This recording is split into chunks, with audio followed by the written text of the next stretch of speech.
अब भारत इसमें एक इलेक्ट्रिक ट्रक्स आ रही वैश्विक हैं, ताकत इलेक्ट्रिक बनकर ट्रक की उभरा बात हो रही है, है। केवल हम देख रहे हैं रेड इलेक्ट्रिक सी मोबिलिटी, में अलग अलग टू देशों व्हीलर, थ्री के जो व्हीलर, पैसेंजर वाणिज्यिक कार के और लिए। बिजनेस शिप्स हैं उनको किस तरीके से बचाने का काम या उनको किस तरीके से डिफेंड करने का काम लगातार भारत की नेवी कर रही है, नौसेना कर रही है।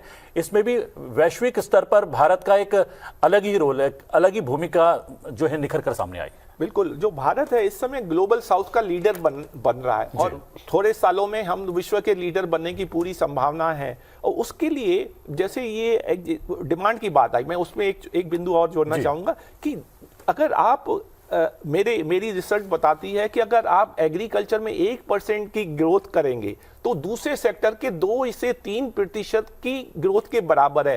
कहने का तात्पर्य यह है कि हमें कृषि पे ज्यादा जोर देना चाहिए और उसी की वजह वो इसलिए भी आवश्यक है क्योंकि 45.5% जो लेबर फोर्स वर्क फोर्स है वो एग्रीकल्चर में है। तो जब तक आप वहां पे आपकी किसानों की आय नहीं बढ़ाएंगे और फूड चेन है, क्योंकि हम नेट फूड एक्सपोर्टिंग कंट्री है, तो कृषि में जो हमारा जो संभावना है एक्सपोर्ट की वो बहुत अधिक है। हम $50 बिलियन क्रॉस कर चुके हैं और मुझे लगता है कि कुछ सालों में हमारा $100 बिलियन सिर्फ एग्रीकल्चर का है, वो भी करेंगे। तो कृषि में बहुत फायदा है और हमारा जो देश है वो कृषि प्रधान देश है, वो हमारी ताकत भी है। तो उस तरह, और क्योंकि ये हमारा अगर हम अपनी अर्थव्यवस्था को अगर बांटे तो 3 सेक्टर में बांट सकते हैं। प्राइमरी है, सेकेंडरी, टर्शियरी। प्राइमरी में हमारा एग्रीकल्चर है, तो उसको हमें एक्सपेंड करना है।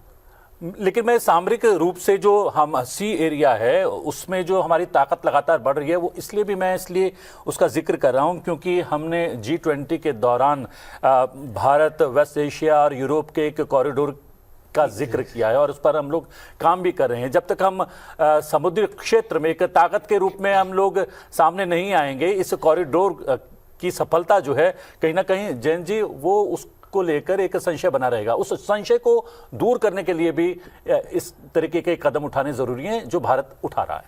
ये बिल्कुल सही बात है। और रेड सी का जो जिक्र हुआ है, रेड सी में अगर शिपिंग वहाँ प्रभावित होता है तो एक्सपोर्ट्स कीमती और ज़्यादा हो जाएंगे। खास करके हमारे जो मेन डेस्टिनेशंस हैं, यूरोप हो, यूएस हो, उनमें जो हमारा पूरा अफ्रीका से घूम करके जाना पड़ेगा नीचे से साउथ अफ्रीका के बाद, तो उससे काफ़ी कीमतें बढ़ेंगी और स्वाभाविक है कि उससे डिमांड घटेगा और कंजम्पशन घटेगा।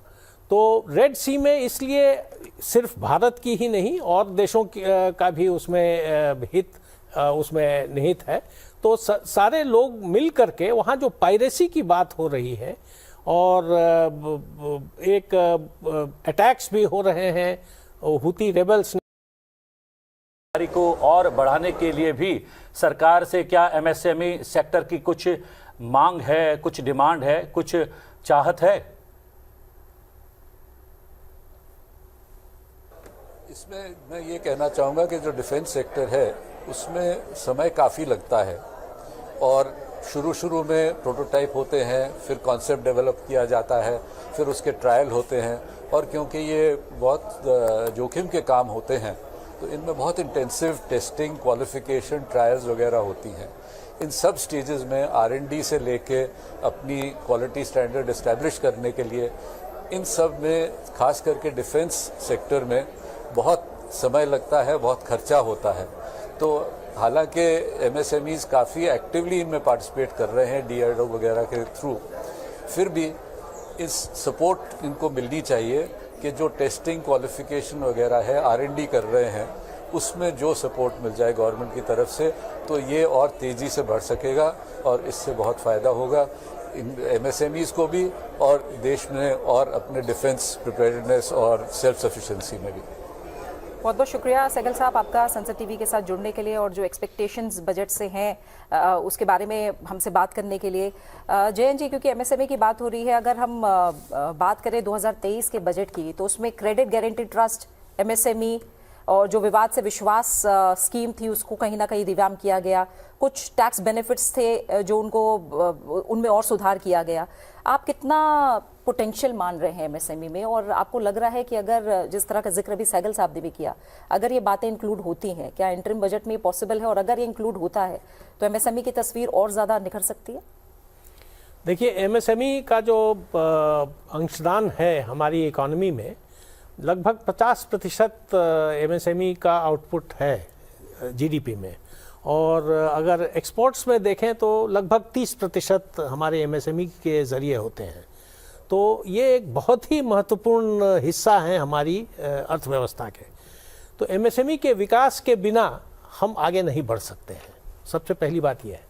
दूसरी बात यह है कि एमएसएमई को की जो समस्याएं हैं, कई हैं समस्याएं। क्रेडिट जो उन्हें मिलना चाहिए वो लघु उद्योगों को और सूक्ष्म उद्योगों को नहीं मिल पाती है जितनी ज़रूरत है। मध्यम उद्योगों को कुछ हद तक वो मिल जाती है। तो ये जो समस्या है इसका समाधान होना ज़रूरी है, और इसके लिए जो सरलीकरण की ज़रूरत है, जो विकास और विश्वास की बात की गई है, वो बहुत ही महत्वपूर्ण है। कि अगर आप हर चीज़ में कोलैटरल मांगेंगे और हर चीज़ में अगर आप सिक्योरिटी का जिक्र करेंगे तो फिर उन्हें कोई भी ऋण नहीं मिल पाएगा। तो उनको एक सहारा देना पड़ेगा, एक विश्वास का हाथ आगे बढ़ाना पड़ेगा, जिससे कि वो भी आगे बढ़ सके। और लास्ट पॉइंट है कि टेक्नोलॉजी जो है वो उनको अपग्रेड करना पड़ेगा। टेक्नोलॉजी के बिना वो पीछे रह जाएंगे, और फिर वैश्विक स्तर पर उनका योगदान जो है, अगर आप देखेंगे हमारी इकोनॉमी में भी, वो कम होता जाएगा। बिल्कुल। प्रदीप अग्रवाल जी हमारे साथ जुड़े हैं, चेयरमैन है एसोचैम रियल एस्टेट काउंसिल के। प्रदीप अग्रवाल जी, स्वागत है आपका संसद टीवी में। शुक्रिया हमारे साथ जुड़ने के लिए। आप भी अपनी जो उम्मीदें हैं थोड़ा जाहिर कीजिए रियल एस्टेट सेक्टर की। जब हम बात करते हैं, हम प्रदीप जी इस समय डिस्कनेक्ट हो गए, हम एक बार फिर से उनसे जुड़ने की कोशिश करेंगे। आपने जो बात कही जयंत जी, क्योंकि हम रियल एस्टेट की तरफ बढ़ रहे हैं और प्रदीप जी भी थोड़ी देर में जुड़ जाएंगे, बात करेंगे।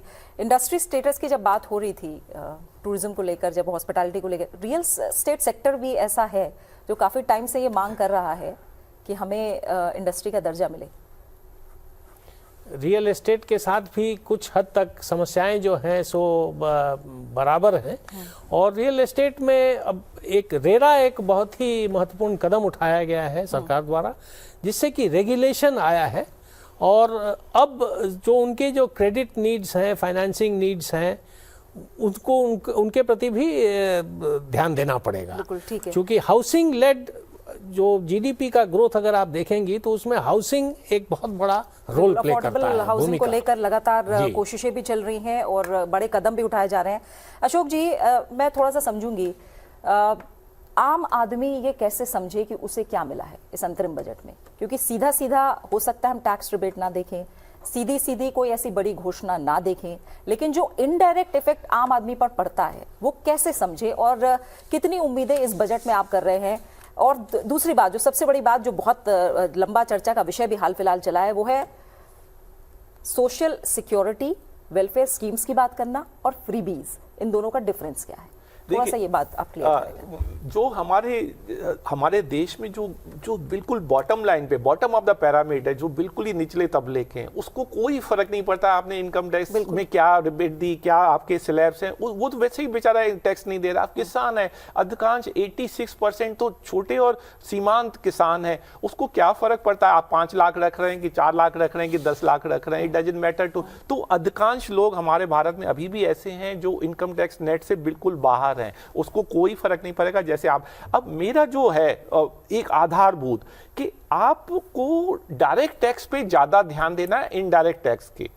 और इनडायरेक्ट टैक्स क्या है कि इसमें मूलभूत आपके माध्यम से ये बताना चाहेंगे, जो डायरेक्ट टैक्स है वो प्रोग्रेसिव है, तो वो सिर्फ उनको लगना चाहिए जिनकी इनकम एक सर्टेन लेवल से, जो हमारे संपन्न देश के जो संपन्न लोग हैं, और जो गरीब लोग हैं वो जो इनडायरेक्ट टैक्स है वो रिग्रेसिव है, उस पे उसकी मार ज्यादा आती है। तो इसको थोड़ा सा रेशनलाइज करना सरकार का जो ध्येय होना चाहिए कि आपको इनडायरेक्ट से डायरेक्ट टैक्स पे ज्यादा देना चाहिए और दूसरे तरह के रेवेन्यू आप जनरेट करिए। और जहां तक आपने ये प्रश्न पूछा फ्री बी और जो वेलफेयर स्कीम्स हैं, अशोक जी, अब हम थोड़ा सा बता दें दर्शकों को कि जब राष्ट्रपति के पास पहुंची थी वित्त मंत्री निर्मला सीतारमण, तब की ये तस्वीरें हैं, और किस तरीके से शायद मीठी दही खिलाकर जो है, खीर खिलाकर जो है शुभ काम की शुरुआत होती है भारत में, उस सांस्कृतिक विरासत और का कहीं ना कहीं निर्वहन करती हुई राष्ट्रपति ने खीर खिलाई वित्त मंत्री को, और वित्त मंत्री पर निगाह है पूरे देश भर की। और जैसा प्रीति ने बार बार कहा है कि कुछ ही देर का समय है, वित्त मंत्री अपना बजट पेश करेंगी। छठा बजट पेश करने वाली है, अंतरिम बजट है, लेकिन अंतरिम बजट के भीतर भी क्या कुछ विशेष, क्या कुछ खास निकल कर आता है, उस पर हम लगातार अपने विशेषज्ञ मेहमानों से चर्चा कर रहे हैं। प्रीति, जो रियल एस्टेट की बात तुमने पूछी थी, उससे जुड़ा हुआ एक प्रश्न मेरे दिमाग में भी कौंध रहा था। मैं उस पर जो है प्रकाश डालना चाहता हूँ विशेषज्ञ मेहमानों के जरिए। आपने थोड़ी देर पहले बात की थी कि डिमांड जो है वो कहीं ना कहीं वो उतनी उस तरीके से इंक्रीज नहीं हुई है, और इसकी वजह ये भी है कि लगातार हम कभी कोरोना से पीड़ित रहे हैं, फिर आपने कहा कि वैश्विक परिदृश्य में भी जो है लगातार बदलाव आता जा रहा है, तनाव बढ़ता जा रहा है, ये भी एक वजह है। रियल एस्टेट में क्या पिछले कुछ वर्षों में जो नीति निर्धारित हुई है सरकार की ओर से, अशोक जी, तो क्या डिमांड वहाँ पर बढ़ी है, जो एक चुनौती है सबसे बड़ी? देखिए, डिमांड बढ़ने का सब एक ही जरिया है, आपकी जो जीडीपी है वो आपकी एक्सपेंड हो, जो साइज ऑफ द केक बढ़े, और सिर्फ वेल्थ क्रिएशन पर्याप्त नहीं है, उसका वेल्थ का ठीक से डिस्ट्रीब्यूशन हो और इवन डिस्ट्रीब्यूशन हो, वो सबसे मुख्य बात है। आप सिम्टम्स पे काम करते रहेंगे लेकिन उसका कॉज नहीं देखेंगे तो बात नहीं बनेगी, स्टोरी कंप्लीट नहीं होगी। कई बार क्या होता है कि हमें इतनी जिज्ञासा रहती है या इतना हम जल्दी में होते हैं कि हम सिम्टम को ट्रीट करना चाहते हैं, लेकिन उसका जो उसके पीछे जो कारण है उस पर करना है। तो उसके लिए मेरा तो बड़ा निश्चित मत है कि आप इनकम को, जो वेल्थ जो जनरेट हो रही है उसको डिस्ट्रीब्यूट करिए। क्रिएट करना अच्छी बात है, क्रिएट करेंगे तभी डिस्ट्रीब्यूट करेंगे, लेकिन क्रिएट करते हुए वहां रुकना नहीं है, उसको डिस्ट्रीब्यूट। तो वहां पे जैसे प्रीति जी ने अभी क्वेश्चन पूछा कि सब आप जो फ्री भी और जो वेलफेयर स्कीम है उसमें क्या अंतर? वेलफेयर स्कीम है कि वो लॉन्ग टर्म इंपैक्ट कर रहा है कि नहीं कर रहा है, और वो हमें देखना है कि हमारा कोई भी जो हमारे देश का नागरिक है कभी भूखे पेट अपने बिस्तर पे न जाए। तो वो मुख्य, वो सरकार उस पर समुचित काम कर रही है, प्रोग्राम है, पॉलिसीज हैं। और दूसरा है कि रोजगार प्रदान करना, और रोजगार के अलावा उसको स्किल की, जैसे हमारे जयंत जी ने कहा कि स्किल डेवलपमेंट बहुत जरूरी है। अब मुझे एक तरह तो बहुत अच्छी बात है, एमजी नरेगा में 14.7 करोड़ लोग हैं, वो अच्छी बात है, लेकिन उससे थोड़ा सा दुख भी होता है। दुख इसलिए होता है कि अभी भी 10% से ज्यादा हमारे देश के लोग हैं जो 250 और 300 रुपए में काम कर रहे हैं। जी, सीधी बात है कि कहीं ना कहीं हमारी जेब भरी होनी चाहिए। हाँ, तो उनको अप स्किल करना है, you up skill the skills of unskilled worker, और तभी हमारा देश उन्नत, और तभी डिमांड जनरेट होगी, और तभी हाउसिंग भी वो खरीद पाएंगे। अब ये सारी चीजें कनेक्टेड हैं, वो आपस में। एक कनेक्शन और है जयंत जी, वो है लोन का। एनपीए जो है एक चुनौती है बैंकिंग सेक्टर के सामने, और ये चुनौती और ज्यादा विकराल रूप ना ले, इसलिए थोड़ा सा हाथ कहीं ना कहीं रोक दिया है लोन देने में बैंकिंग ने। तो क्या वो एक जो है उस तरफ सरकार को काम करना चाहिए, और बैंक में इस बात का भी निर्धारण करना चाहिए कि आम लोगों को घर खरीदने में कम ऋण पर और सुलभ तरीके से लोन जो है मुहैया करवाया जाए? दो बिंदु हैं। एक तो 2018 के बाद जो रिकैपिटलाइजेशन हुआ बैंक्स का, और जो उनके बैलेंस शीट क्लीन अप कर दिए गए, जो नॉन परफॉर्मिंग एसेट्स को हटाया गया, उससे बैंकों को बड़ी सहूलियत हुई है, उनकी जो लेंडिंग की क्षमता है वो बढ़ी है। तो बैंक इस समय उनको रुपयों की मतलब कमी नहीं है लेंड करने के लिए। दूसरी बात यह है डिमांड की बात, उसमें हाउसिंग में एक अनिश्चयता बनी रहती थी, खास करके रियल्टी क्षेत्र जो है ये नियंत्रित नहीं था, रेगुलेटेड नहीं था। तो रेरा के आने के बाद से अभी की जो परियोजनाएं ली जा रही हैं, खास करके बड़े शहरों में, टियर 2 टियर 3 सिटीज़ में भी, वो अब नियंत्रित हो रही हैं। इसलिए जो निवेशक हैं, जो घर खरीदना चाहते हैं, उनका विश्वास बढ़ा है, ट्रस्ट बढ़ा है। और अब तीसरी बात यह है कि बैंक जो जिस रेट पर उन्हें देती है हाउसिंग लोन, उसे कम करना चाहिए कि नहीं। तो इसका तो सरोकार है कि साहब उसमें सब्सिडी का एलिमेंट नहीं होना चाहिए मेरे ख्याल से, गरीब तबके को छोड़ करके, और उसमें वो डिपेंड करेगा मार्केट फोर्सेस पर कि क्या रेट बैंक का होना चाहिए, इन्फ्लेशन कहाँ पर है, और उस लिहाज से वो चलेगा। बिल्कुल, आप अपनी बात पूरी कीजिए अशोक जी, बहुत संक्षेप में। हाँ, ये जो मेरा जो निश्चित मत है कि आप 10% से ज्यादा लोग हैं जो 250-300 रुपए प्रतिदिन पे काम कर रहे हैं 100 दिन के लिए, वो अच्छी बात है, क्योंकि वो उस समय ऐसी स्थिति थी कि उनको ये लेना पड़ा जॉब। लेकिन वो बहुत समय तक नहीं चलना चाहिए। उसको क्विकली आप उसकी जो स्किल्स हैं उसको अपग्रेड करिए, ताकि उसकी सोसाइटी में उसकी वैल्यू ज्यादा बढ़े, एंड देयरफॉर उसकी जो वेज रेट हाई हो, तभी ये सारे डेवलपमेंट का मतलब उसके लिए होगा। क्योंकि 250-300 रुपए में आप थोड़े से कम लोग हैं तो ठीक है, लेकिन 10% से ज्यादा लोग ऐसे हैं हमारे देश में, तो वो उसके लिए तो सोच चाहिए। और मुझे आशा है, और बल्कि मेरा ये विश है, मतलब मेरी ये तमन्ना है कि सरकार इसकी तरफ को ध्यान दे कि भाई उसको कैसे कर। और दूसरी बात, जो हमारा ये मुद्रास्फीति है, इन्फ्लेशन है, उसमें क्या है कि उस पर सबसे ज्यादा मार पड़ती है। तो कई बार जो उसका वेज रेट तो फिक्स रहता है, लेकिन वो अगर महंगाई ज्यादा हुई तो उसका रियल सेंस में वेज कम हो गया, तो ये कहाँ का औचित्य है। तो उसको भी, जैसे सरकारी मुलाजिम है, चाहे स्टेट के चाहे सेंटर के, उनका डीए से जुड़ा हुआ है, तो आप इसको हर 3 महीने 6 महीने में उसको रिवाइज करिए, जो एमजी नरेगा में वेज रेट तय की है, ताकि कम से कम वो न्यूट्रल तो रहे। वो उसकी तरफ ध्यान देना जरूरी है। बिल्कुल। प्रदीप अग्रवाल जी जुड़ गए हमारे साथ, chairman ASSOCHAM real estate council. Pradeep ji, शुक्रिया संसद टीवी के साथ जुड़ने के लिए। आप लोग क्या एक्सपेक्ट कर रहे हैं? जैसे अभी हमने बात की तमाम चीज़ों को लेकर, रियल एस्टेट को लेकर, इंडस्ट्री का दर्जा तो काफ़ी समय से आप लोगों की मांग रही है, लेकिन किस तरह से इस सेक्टर में और ज़्यादा बूम आए, क्या एक्सपेक्ट हो रहा है इंटरिम बजट में?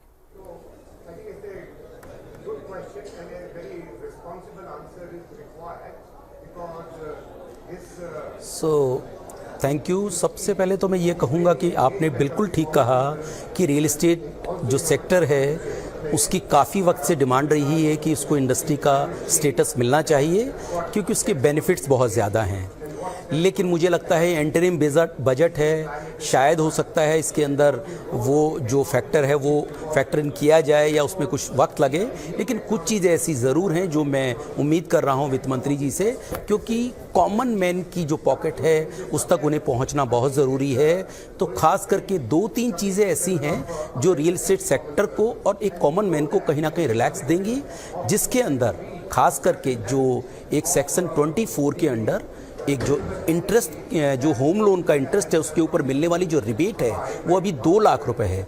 मुझे लगता है उसको बढ़ाकर 5 लाख रुपए किया जाना चाहिए, जिससे डायरेक्टली उसकी इनकम पर इम्पैक्ट पड़ता है, उसको कहीं ना कहीं रिबेट मिलती है। और दूसरी बड़ी बात, हाउसिंग फॉर ऑल के तहत 2022 तक जो क्रेडिट लिंक सब्सिडी स्कीम थी उसको रोक दिया गया था। मुझे लगता है, मैं उम्मीद कर रहा हूं, जैसा पीछे कुछ 6 महीने में एक इंडिकेशन भी मिले हैं कि फिर से वो स्कीम किसी न किसी रूप में चालू हो सकती है, जिससे एक जो कॉमन मैन है उसको जो इंटरेस्ट के ऊपर मिलने वाली सब्सिडी है उसको बढ़ाया जा सके, और जिससे उसकी EMI है उस पर बोझ कम किया जा सके। बिल्कुल। तो देखते हैं कि आखिर इंटरिम बजट है, जैसा आपने शुरू में भी कहा, उसमें क्या ये दोनों पॉइंट शामिल होंगे, इस पर ज़रूर नज़र रहेगी। इसके अलावा जो तमाम चिंताएं बायर्स की तरफ से भी रही हैं प्रदीप जी, हम देखते हैं कि लगातार इसको रेगुलाइज करने की कोशिश हो रही है, समय पर लोगों को घर मिले इसकी भी कोशिश हो रही है। एक बायर के नज़रिए से आप क्या सोच रहे हैं, क्या हो सकता है बजट?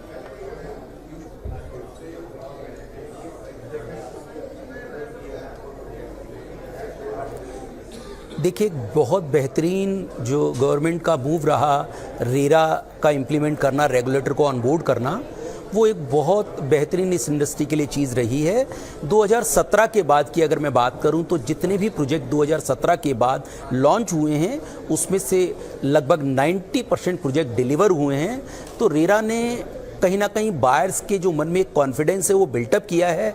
देखिए कि आज रियल एस्टेट इंडस्ट्री की बात करें तो उसकी सबसे बड़ी प्रॉब्लम ही ये थी कि जो एक ट्रस्ट डेफिसिट था वो हुआ था, और पिछले 3 साल की अगर हम बात करें तो रियल एस्टेट इंडस्ट्री काफ़ी ज़्यादा बूम पर है, और ऐसा जब ही हुआ है क्योंकि लोगों के अपने घर मिल पाए हैं। और मैं उम्मीद कर रहा हूँ जो पीछे के बैकलॉग भी हैं, जो स्टॉल्ड प्रोजेक्ट हैं, वो भी कहीं ना कहीं, क्योंकि एक जो स्वामी फंड गवर्नमेंट ने लॉन्च किया उसने बहुत ज़्यादा हेल्प की लोगों के स्टॉल जो घर थे उनको दिलवाने में, और शायद इस बजट में भी जो स्वामी फंड है उसको भी मैं उम्मीद कर रहा हूँ कुछ ना कुछ ज़रूर इंक्रीज़ किया जाएगा।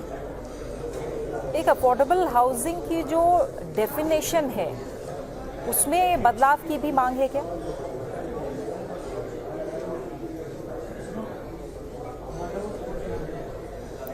प्रदीप जी। बिल्कुल आपने ठीक कहा, ये विश लिस्ट हमारी बहुत लंबी है जी। इसके अंदर देखिए, आज अगर अर्बन एरियाज की बात करें, मेट्रो सिटीज के सराउंडिंग की बात करें, सो जो घर हैं 45 लाख रुपए तक के, वो लेना कहीं ना कहीं असंभव की तरफ है। तो बिल्कुल, तो मुझे लगता है कि जो अफोर्डेबल हाउसिंग की डेफिनेशन है वो अब चेंज की जानी चाहिए।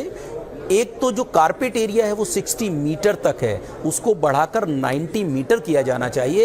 और जो प्राइस पॉइंट है कि 45 लाख रुपए तक के घरों को अफोर्डेबल हाउसिंग की डेफिनेशन में रखा गया है, उसको बढ़ाकर कम से कम 75 लाख रुपए किया जाना चाहिए, जिससे एक जो कॉमन मैन है, खास करके अर्बन एरियाज में, मेट्रो सिटीज के सबब में रहने वाले लोगों को अपने घर का सपना पूरा हो सके। तमाम बातों का जिक्र 25.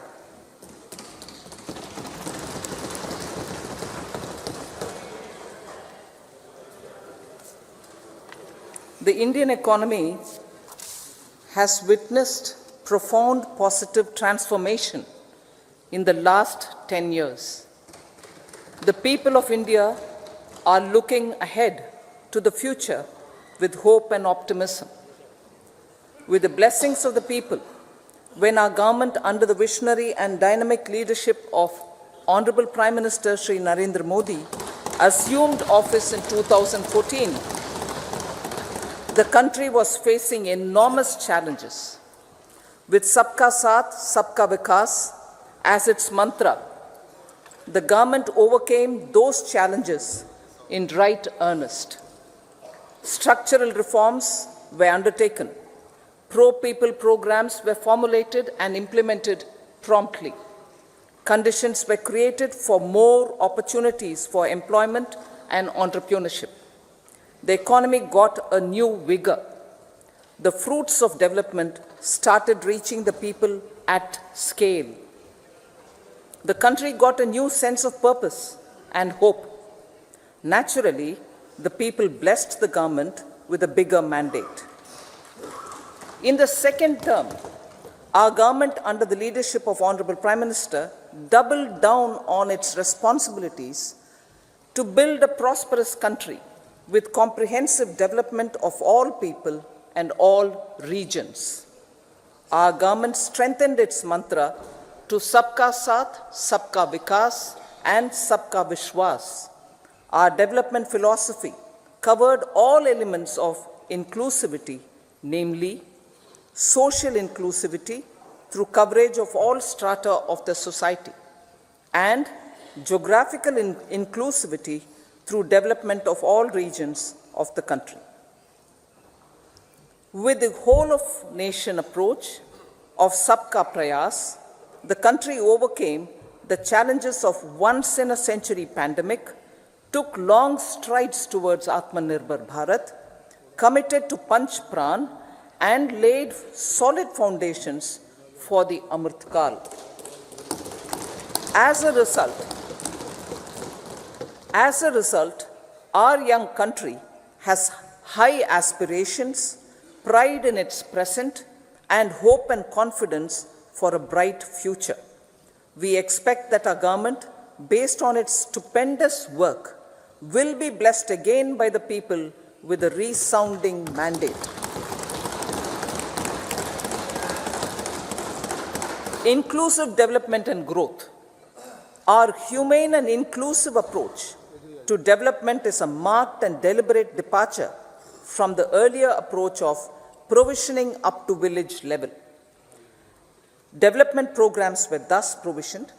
In the last 10 years, however, have targeted each and every household and individual through housing for all, Har Ghar Jal, electricity for all, cooking gas for all, bank accounts and financial services for all in record time. The worries about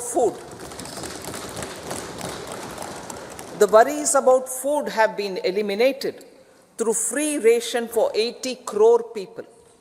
Minimum support Minimum support prices for the produce of Annadata are periodically increased appropriately. These and the provision of basic necessities have enhanced real income in the rural areas. Their economic needs could be addressed, thus spurring growth and generating jobs. Social justice. Our government is working with an approach to development that is all-round, all-pervasive, and all-inclusive. Sarvangin, Sarvasparshi, or Sarvasamaveshi. It covers all castes and people at all levels. We are working to make India a Vikasit Bharat by 2047.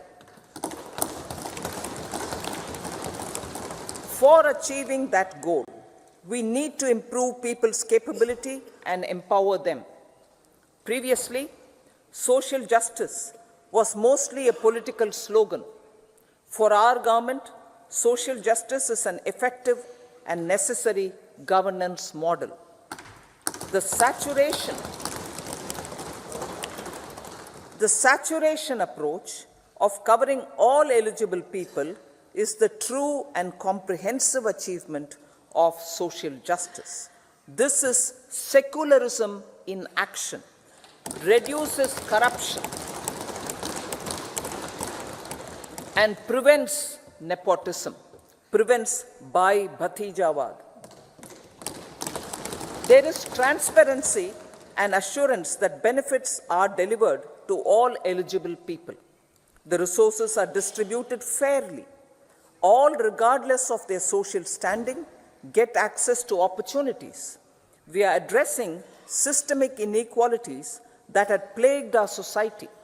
We focus on outcomes and not on outlays, so that the social economic transformation is achieved. As our Prime Minister firmly believes, we need to focus on 4 major castes. They are Garib, Mahilaye, Yuva, and Annadata. Their needs, their aspirations, and their welfare are our highest priority. The country progresses when they progress. All 4 require and receive government support in their quest to better their lives. Their empowerment and well-being will drive the country forward. Garib Kalyan, Desh Ka Kalyan. We believe in empowering the poor. The earlier approach of tackling poverty through entitlements had resulted in very modest outcomes. When the poor became empowered partners in the development process, government's power to assist them also increases manifold. With the pursuit of Sabka Saath, in these 10 years, the government has assisted 25 crore people to get freedom from multi-dimensional poverty. Our government's efforts are now getting synergized with energy and passion of such empowered people. This is truly elevating them from poverty. Direct benefit transfer of 34 lakh crore rupees from the government using PM Jan Dhan accounts has led to savings of 2.7 lakh crores of rupees for the government. This savings has been realized through avoidance of leakages prevalent earlier. The savings have helped in providing more funds for Garib Kalyan. PM Swanidhi has provided credit assistance to 78 lakh street vendors. From that total of 78 lakh street vendors, 2.3 lakh have received credit for the 3rd time. PM Janman Yojana reaches out to the particularly vulnerable tribal groups who have remained outside the realm of development so far. PM Vishwakarma Yojana provides end-to-end support to artisans and craftspeople engaged in 18 trades. The schemes for empowerment of Divyangs and transgender persons reflect firm resolve of our government to leave no one behind. Welfare of Annadata. Farmers are our Annadata. Every year under PM Kisan Samman Yojana, direct financial assistance is provided to 11.8 crore farmers, including marginal and small farmers. Crop insurance is given to 4 crore farmers under PM Fasal Bima Yojana. These, besides several other programs, are assisting Annadata in producing food for the country and for the world. Electronic National Agricultural Market has integrated 1,361 mandis and is providing services to 1.8 crore farmers with trading volume of 3 lakh crores of rupees. The sector is poised for inclusive, balanced, higher growth and productivity. These are facilitated from farmer-centric policies, income support, coverage of risks through price and insurance support, promotion of technologies and innovations through startups. Empowering the Amrit PD, the Yuva. Our prosperity depends on adequately equipping and empowering the youth. The National Education Policy 2020 is ushering the transformational reforms. PM Schools for Rising India, PM Shri, are delivering quality teaching and nurturing holistic and well-rounded individuals.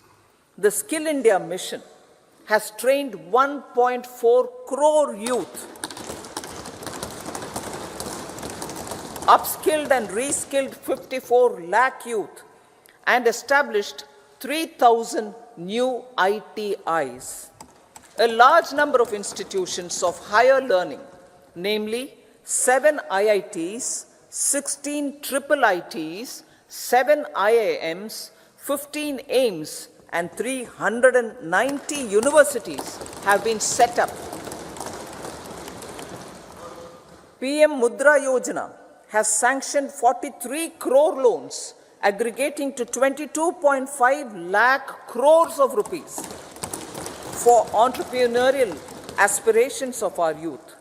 Besides that, Fund of Funds, Startup India, and Startup Credit Guarantee schemes are assisting our youth. They are also becoming Rozgar Data. The country is proud of our youth scaling new heights in sports. The highest ever medal tally in Asian Games and Asian Para Games in 2023 reflects a high confidence level.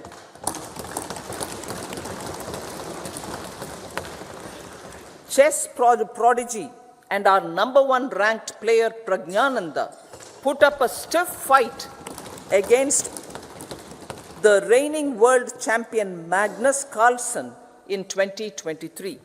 Today, India has over 80 chess grandmasters compared to little over 20 in 2010.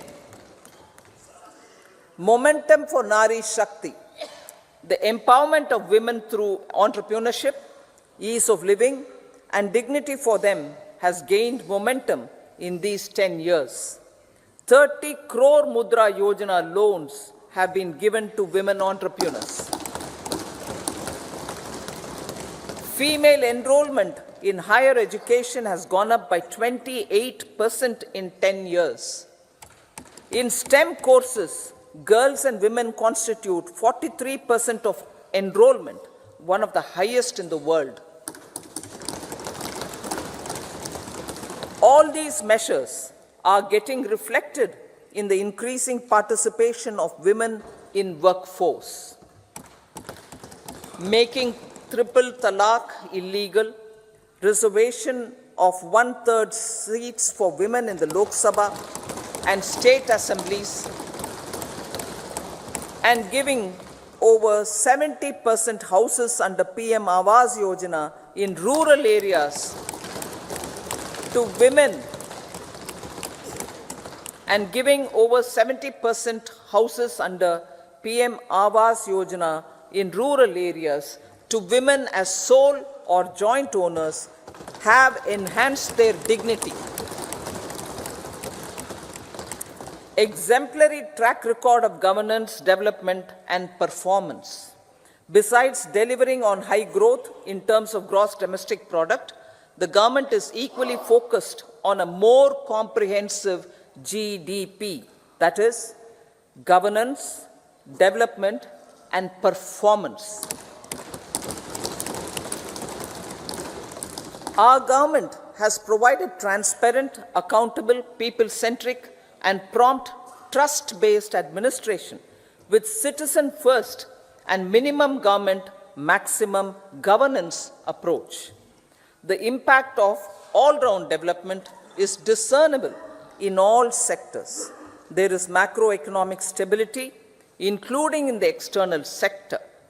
Investments are robust. The economy is doing well. People are living better and earning better, with even greater aspirations for future. Average real income of the people has increased by 50%. Inflation is moderate. People are getting empowered, equipped, and enabled to pursue their aspirations. There is effective and timely delivery of programs and of large projects. Economic management. The multi-pronged economic management over the past 10 years has complemented people-centric, inclusive development. Following are some of the major elements. 1. All forms of infrastructure, physical, digital, or social, are being built in record time.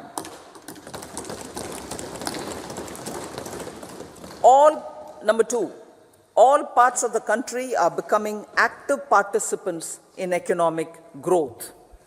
Number 3, digital public infrastructure, a new factor of production as if in the 21st century, is instrumental in formalization of the economy. Number 4, goods and services tax has enabled one nation, one market, one tax. Tax reforms have led to deepening and widening of tax base. Number 5, strengthening of the financial sector has helped in making savings, credit, and investments more efficient.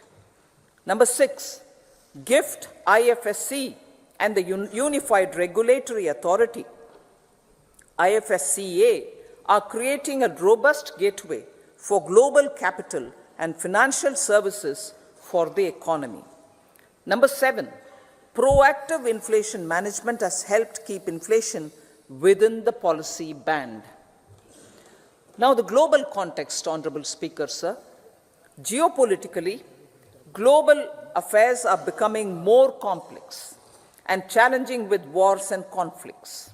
Globalization is being redefined with reshoring and friendshoring, disruption and fragmentation of supply chains, and competition for critical minerals and technologies. A new world order is emerging after the COVID pandemic. India assumed the G20 presidency during very difficult times for the world. The global economy was going through high inflation, high interest rates, low growth, very high public debt, low trade growth, and climate changes.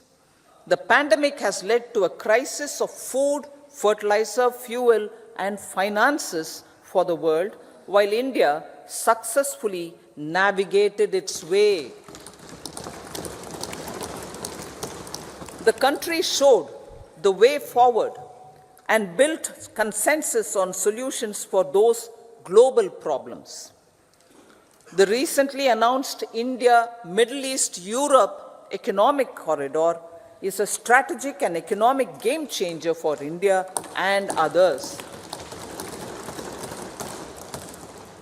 In the words of Honorable Prime Minister, the corridor, and I quote, will become the basis of world trade for hundreds of years to come, and history will remember that this corridor was initiated on Indian soil.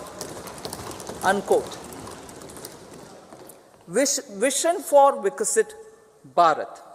Our vision for Vikasit Bharat is that of prosperous Bharat in harmony with nature, with modern infrastructure, and providing opportunities for all citizens and all regions to reach their potential. With confidence arising from strong and exemplary track record of performance and progress, earning Sabka Vishwas, the next 5 years will be years of unprecedented development and golden moments to realize the dream of developed India by 2047. The trinity of demography, democracy, and diversity backed by Sabka Prayas has the potential to fulfill aspirations of every Indian. As Honorable Prime Minister in his Independence Day address to the nation mentioned, I quote, "There is no dearth of opportunities, as many opportunities as we want.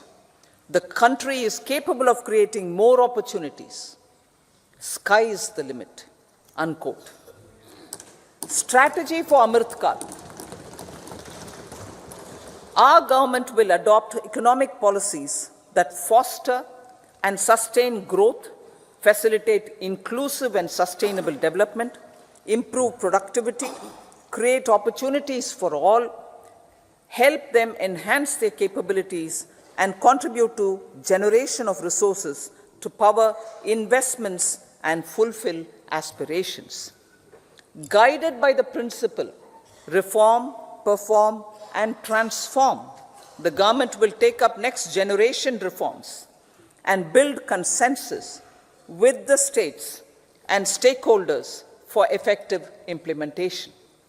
It is an important policy priority for our government to ensure timely and adequate finances, relevant technologies, and appropriate training for the micro, small, and medium enterprises, MSMEs, to grow and also compete globally. Orienting the regulatory environment to facilitate their growth will be an important element of this policy mix. Aligning with the Panchamrit goals, our government will facilitate sustaining high and more resource-efficient economic growth. This will work towards energy security in terms of availability, accessibility, and affordability. For meeting the investment needs, our government will prepare the financial sector in terms of size, capacity, skills, and regulatory framework. Aspirational Districts Program. Our government stands ready to assist the states in faster development of aspirational districts and blocks, including generation of ample economic opportunities. Development of the East.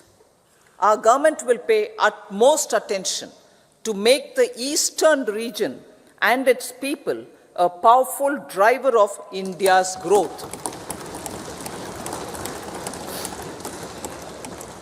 PM Awas Yojana Gramin. Despite the challenges due to COVID, implementation of PM Awas Yojana Gramin continued, and we are close to achieving the target of 3 crore houses. 2 crore more houses will be taken up in the next 5 years to meet the requirement arising from increase in the number of families. Rooftop solarization and Muft Bijli. Through rooftop solarization, 1 crore households will be enabled to obtain up to 300 units free electricity every month. This scheme follows the resolve of Honorable Prime Minister on the historic day of consecration of Sri Ram Mandir in Ayodhya. following benefits are expected. Savings up to 15 to 18,000 rupees annually for households from free solar electricity and selling the surplus to the distribution companies. Charging of electric vehicles. Entrepreneurship opportunities for a large number of vendors for supply and installation. Employment opportunities for the youth with technical skills in manufacturing, installation, and maintenance. Housing for middle class. Our government will launch a scheme to help deserving sections of the middle class, and I quote from Honorable Prime Minister's words, living in rented houses or slums or chawls and unauthorized colonies, unquote, to buy or build their own houses. Medical colleges. Several youth are ambitious to get qualified as doctors. They aim to serve our people through improved healthcare services. Our government plans to set up more medical colleges by utilizing the existing hospital infrastructure under various departments. A committee for this purpose will be set up to examine the issues and make relevant recommendations. Cervical cancer vaccination.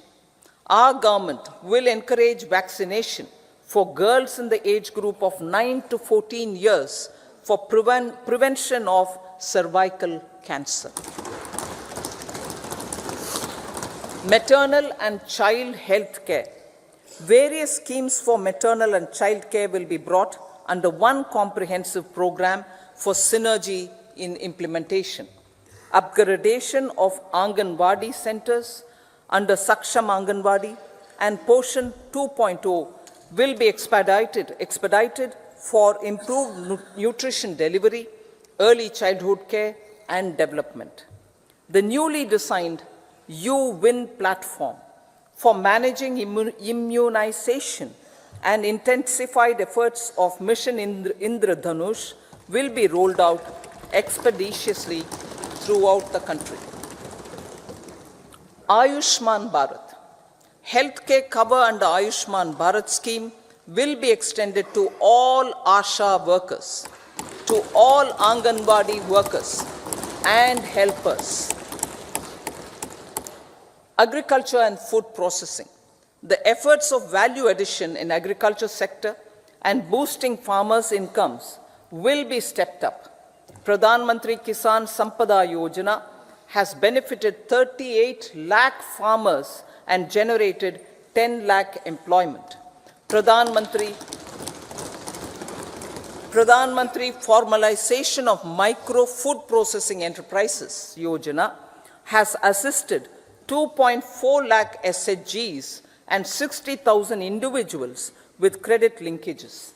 Other schemes are complementing the efforts for reducing post-harvest losses and improving productivity and incomes.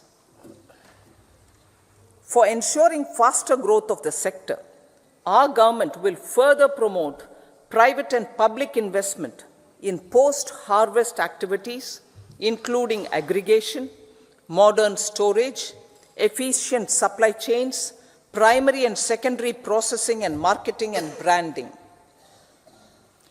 Nano DAP. After the successful adoption of nano urea, application of nano DAP on various crops will be expanded in all agroclimatic zones. Atmanirbhar Oil Seeds Abhiyan. Building on the initiative announced in 2022, a strategy will be formulated to achieve Atmanirbharta for oil seeds such as mustard, groundnut, sesame, soya bean, and sunflower. This will cover research for high-yielding varieties, widespread adoption of modern farming techniques, market linkages, procurement, value addition, and crop insurance. Dairy development. A comprehensive program for supporting dairy farmers will be formulated. Efforts are already on to control foot and mouth disease. India is the world's largest milk producer with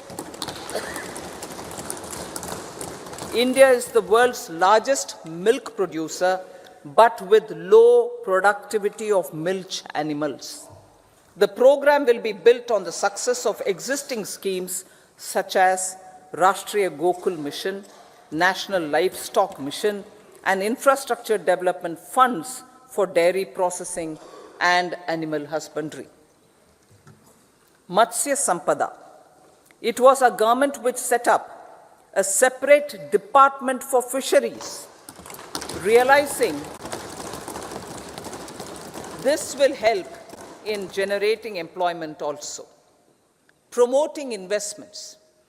The FDI inflow during 2014 to 23 was $596 billion, marking a golden era. That is twice the inflow during 2005 to 14. For encouraging sustained foreign investment, we are negotiating bilateral investment treaties with our foreign partners in the spirit of First Develop India. FDI is First Develop India. Reforms in the states for Vikasit Bharat. Many growth and development enabling reforms are needed in the states for realizing the vision of Vikasit Bharat. A provision of 75,000 crore rupees as 50-year interest-free loan is proposed this year to support those milestone-linked reforms by the state governments. Societal changes. The government will form a high-powered committee for an extensive consideration of the challenges arising from fast population growth and demographic changes. The committee will be mandated to make recommendations for addressing these challenges comprehensively in relation to the goal of Vikasit Bharat. Amrit Kal as Kartavya Kal. Our government stands committed to strengthening and expanding the economy with high growth and to create conditions for people to realize their aspirations.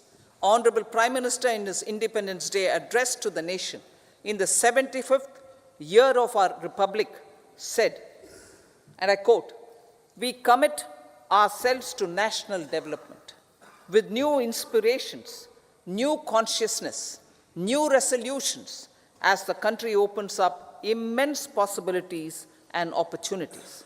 It is our Kartavya Kal." Unquote.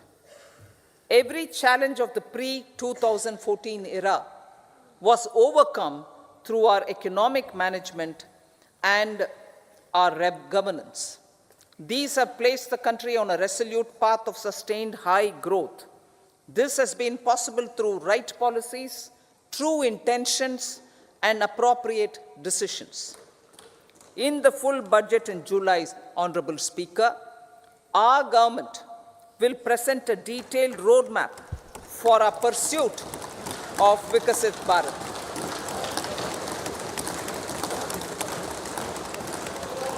Revised estimates of 2023-24. The revised estimate of the total receipts other than borrowings is 27.56 lakh crores of rupees, of which the tax receipts are 23.24 lakh crore rupees. The revised estimate of total expenditure is 44.90 lakh crore rupees. The revenue receipts at 30.3 lakh crore rupees are expected to be higher than the budget estimate, reflecting strong growth momentum and formalization in the economy. The revised estimate of the fiscal deficit is 5.8% of GDP, improving on the budget estimate, notwithstanding moderation in the nominal growth estimates. Budget estimates for 2024-25. Coming to the year 2024-25, the total receipts other than borrowings and total expenditure are estimated at 30.80 and 47.66 lakh crore rupees respectively. The tax receipts are estimated at 26.02 lakh crore rupees. The scheme of 50-year interest-free loan for capital expenditure to states will be continued this year with an outlay of 1.3 lakh crore rupees. We continue on the path of fiscal consolidation as announced in my budget speech of 2021-22 to reduce fiscal deficit below 4.5% by 25-26. The fiscal deficit in 2024-25 is estimated to be 5.1% of GDP, adhering to that path. So the gross and net market borrowings through dated securities during 24-25 are estimated at 14.13 lakh crore rupees and 11.75 lakh crore respectively. Both will be less than that in 23-24. Now that the private investments are happening at scale, the lower borrowings by the central government will facilitate larger availability of credit for the private sector. Vote on account. I'll be seeking vote on account approval of the Parliament through the appropriation bill for a part of the financial year 2024-25. I will now move to part B. Honorable Speaker, sir, over the last 10 years, the direct tax collections have more than trebled and the return filers swelled 2.4 times. I would like to assure the taxpayers that their contributions have been used wisely for the development of the country and welfare of its people. I appreciate the taxpayers for their continued support. The government has reduced and rationalized tax rates. Under the new tax scheme, there is now no tax liability for taxpayers with income up to 7 lakh rupees, up from 2.2 lakh rupees in the financial year 2013-14. The threshold for presumptive taxation for retail businesses was increased from 2 crores to 3 crores. Similarly, the threshold for professionals eligible for presumptive taxation was increased from 50 lakh rupees to 75 lakh rupees. Also, corporate tax rate was decreased from 30% to 22% for existing domestic companies and to 15% for certain new manufacturing companies. Honorable Speaker, sir, in the last 5 years, our focus has been to improve taxpayer services. The age-old jurisdiction-based assessment system was transformed with the introduction of faceless assessment and appeal, thereby imparting greater efficiency, transparency, and accountability. Introduction of updated income tax returns, a new Form 26AS, and pre-filling of tax returns have made filing of tax returns simpler and easier. Average processing time of returns has been reduced from 93 days in the year 2013-14 to a mere 10 days this year, thereby making refunds faster. Indirect taxation. By unifying the highly fragmented indirect tax regime in India, the GST has reduced the compliance burden on trade and industry. The industry has acknowledged the benefits of GST. According to a recent survey conducted by a leading consulting firm, 94% of industry leaders view the transition to GST as largely positive.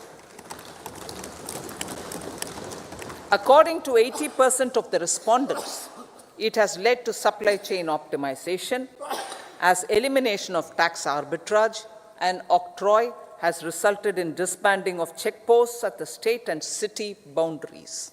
At the same time, tax base of GST more than doubled, and the average monthly gross GST collection has almost doubled to 1.66 lakh crores this year.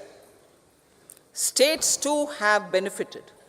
States' SGST revenue, including compensation released to states in the post-GST period of 2017-18 to 2022-23, has achieved a buoyancy of 1.22. In contrast, the tax buoyancy of state revenues from subsumed taxes in the pre-GST four-year period of 2012-13 to 2015-16 was a mere 0.72. The biggest beneficiaries are consumers, as reduction in logistic cost and taxes have brought down prices of most goods and services. We have taken a number of steps in customs to facilitate international trade. As a result, the import release time declined by 47% to 71 hours at inland container depots, by 28% to 44 hours at air cargo complexes, and by 27% to 85 hours at seaports over the last 4 years since 2019, when the national time release studies were first started. Tax proposals. As for tax proposals, in keeping with the convention, I do not propose to make any changes relating to taxation and propose to retain the same tax rates for direct and indirect taxes, including import duties. However, certain tax benefits to startups and investments made by sovereign wealth or pension funds, as also tax exemption on certain income of some IFSC units, are expiring on 31/3/2024. To provide continuity in taxation, I propose to extend the date to 31/3/2025. Moreover, in line with the government's vision to improve ease of living and ease of doing business, I wish to make an announcement to improve taxpayers' services.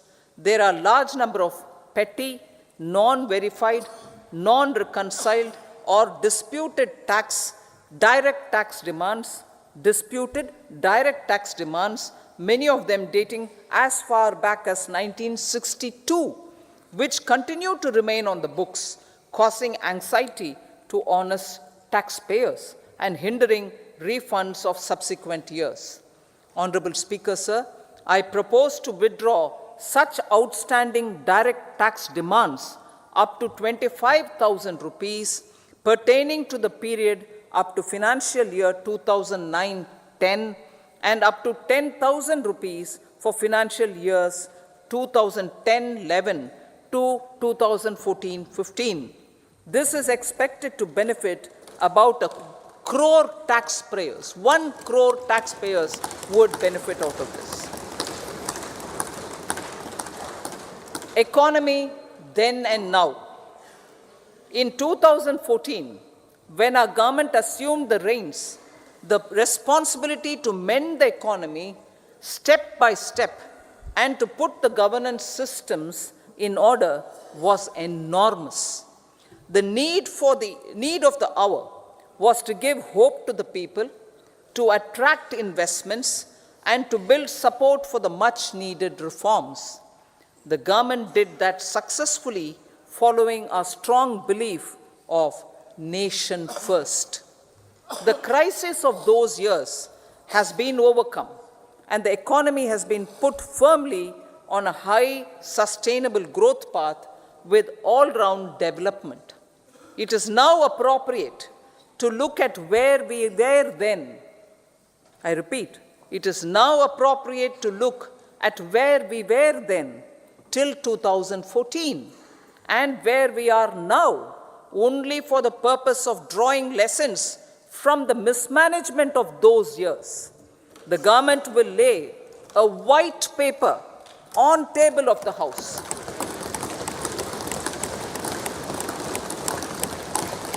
The exemplary track record of governance, development and performance, effective delivery and Jan Kalyan has given the government trust, confidence and blessings of the people to realize whatever it takes. The goal of Vikasit Bharat with good intentions, true dedication and hard work in the coming years and decades. With this, Honorable Speaker, I commend the interim budget to this august House. Jai Hind.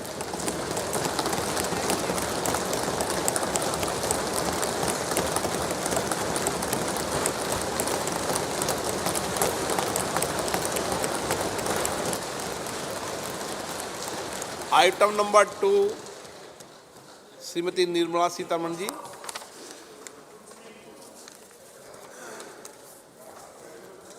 So, with your permission, I rise to lay on the table the following statements under Section 3(1) of the Fiscal Responsibility and Budget Management Act 2003, Medium-Term Fiscal Policy cum Fiscal Policy Strategy Statement and Macroeconomic Framework Statement. Item number 3 Shrimati Nirmala Sitharaman ji. Sir, with your permission, I rise to move for leave to introduce the Finance Bill 2024. प्रश्न ये है कि विधेयक को पुनर्स्थापित करने की अनुमति प्रदान की जाए। जो सदस्य इसके पक्ष में हाँ कहें, जो सदस्य विरोध में ना कहें। मेरे विचार में निर्णय हाँ वालों के पक्ष हुआ, हाँ वालों के पक्ष हुआ। माननीय मंत्री जी विधेयक को पुनर्स्थापित करें। Sir, I introduce the bill. सभा की कार्रवाई शुक्रवार दिनांक 2 फरवरी 2024 को प्राप्त 11 बजे तक के लिए स्थगित की जाती है।